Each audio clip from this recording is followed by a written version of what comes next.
जय हिंद दोस्तों, मैं हूं प्रभात। पीसीएस शिक्षा के मंच पे आप तमाम अभ्यर्थियों का हार्दिक अभिनंदन है। आज चर्चा के मुख्य बिंदु में है काफ़ी इंपॉर्टेंट अंतर्राष्ट्रीय घटना और एक शॉकिंग घटना भी इसे आप कह सकते हैं। जर्मनी के एक टोही विमान के ऊपर आपने देखा होगा, न्यूज़ पढ़ा होगा कि चाइना ने लेज़र अटैक किया है। इसका कन्फर्मेशन खुद जर्मनी के द्वारा किया गया है। काफ़ी इंपॉर्टेंट अंतर्राष्ट्रीय ये घटना है और परीक्षा के दृष्टिकोण से, जियोपॉलिटिक्स के दृष्टिकोण से काफ़ी इंपॉर्टेंट ये होने जा रहा है। आइए हम लोग सेशन में समझने का प्रयास करते हैं क्या हुआ है पूरा का पूरा ये घटना और क्यों है ये पूरी तरह से अंतर्राष्ट्रीय खबरों में। सेशन स्टार्ट करने के पहले आप सभी को याद करा दें कि यदि आपने चैनल को सब्सक्राइब नहीं किया है तो चैनल को जरूर सब्सक्राइब कर लें, ताकि इस तरह की इंपॉर्टेंट न्यूज़ आपको टाइम टू टाइम मिलता रहे। आइए चलते हैं सेशन में।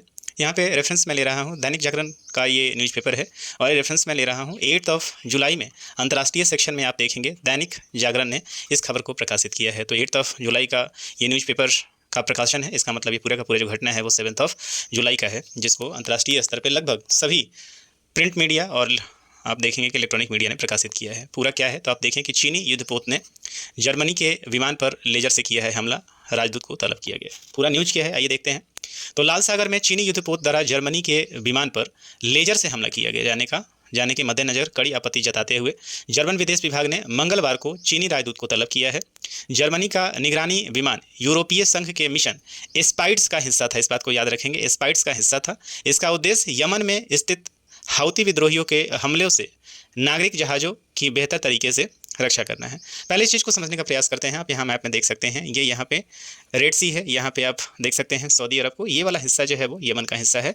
और आपको मालूम है कि यहाँ पे क्या हो रहा था कि लगातार हाउती के द्वारा जो है वो सिविल जो भी यहाँ पे शिप्स हैं इसके द्वारा अटैक किया जाता है। तो जर्मनी, इसका मतलब यह है कि यूरोपियन यूनियन का जो एयरक्राफ्ट था, और बेसिकली ये आप कह सकते हैं कि इसको स्पाई एयरक्राफ्ट या ये इलेक्ट्रॉनिक रिकॉग्निशन करने के लिए यहाँ पे आया हुआ था और सर्विलेंस कर रहा था। जिस तरह से भारत के पास P-8I एयरक्राफ्ट है, उसी तरीके के पास आप देखेंगे जर्मनी का भी ये स्पाई एयरक्राफ्ट था, जो बेसिकली यहाँ से डाटा को इकट्ठा कर रहा था और सर्विलेंस यहाँ पे देखेंगे इलेक्ट्रॉनिक सिग्नेचर को प्राप्त करने का प्रयास कर रहा था और जानकारी जुटा रहा था। और ये जब ये बाबल मंडेर के पास, यहाँ पे रेड सी आप देख रहे हैं और ये वाला हिस्सा जो है बाबल मंडेर का जो हिस्सा है, यहाँ जब इसके ऊपर जब ये फ्लाई कर रहा था, जब इन्फॉर्मेशन ये गैदर कर रहा था, तो इसे आप देखेंगे इसने क्लेम किया है कि इसके ऊपर क्या है, लेजर बीम से अटैक किया गया है।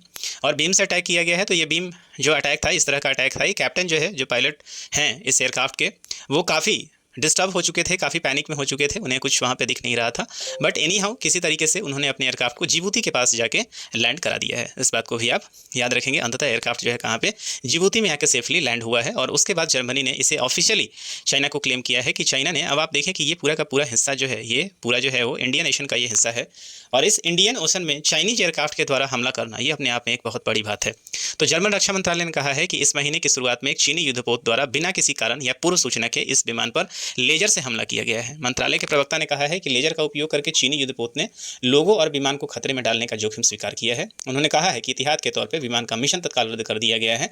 मंत्रालय ने कहा कि हालांकि विमान जिबूती बेस पर सुरक्षित रूप से उतारा गया है, चालक दल के सदस्य भी सुरक्षित हैं। यह विमान एक नागरिक वाणिज्यिक सेवा प्रदाता द्वारा संचालित है, लेकिन इसमें जर्मन सेना के जवान भी शामिल हैं। बहरहाल लाल सागर में यूरोपीय संघ के मिशन के साथ निगरानी विमान से संचालन को फिर से प्रारंभ कर दिया गया है। देखने में तो ये काफ़ी साधारण सी घटना लग रही है कि चाइनीज ने जो है यहाँ पे, चाइनीज वॉरशिप ने क्या किया है, यहाँ पे लेजर बीम अटैक किया है। लेकिन सबसे बड़ा प्रश्न है कि ये अटैक आप देखेंगे कि साउथ चाइना सी में नहीं हुआ है, ये अटैक हुआ है इंडियन सी में, और वो भी गल्फ के पास। गल्फ आप देखें, ये इसका मतलब ये है कि चाइना वॉरशिप की यहाँ पे उपस्थिति है और उपस्थिति के साथ साथ ये यूरोपियन एयरक्राफ्ट को यहाँ पे क्या कर रहे हैं, टारगेट कर रहे हैं। और बेसिकली चाइना यहाँ से संभव है कि ये रिएक्शन जानने का प्रयास कर रहा होगा और यूरोपीय यूनियन, उसे पता है यहाँ से किस तरह का रिएक्शन होगा और उसके बाद आप देखेंगे कि आगे चाइना के द्वारा किस तरह की एक्टिविटी को किया जाएगा, ये देखने वाली बात होगी। हालांकि ये अटैक नया अटैक नहीं है, इसके पहले भी आप देखे हैं कि चाइना वॉरशिप के द्वारा ऑस्ट्रेलिया के एयरक्राफ्ट के ऊपर इस तरीके का अटैक पहले भी किया जा चुका है।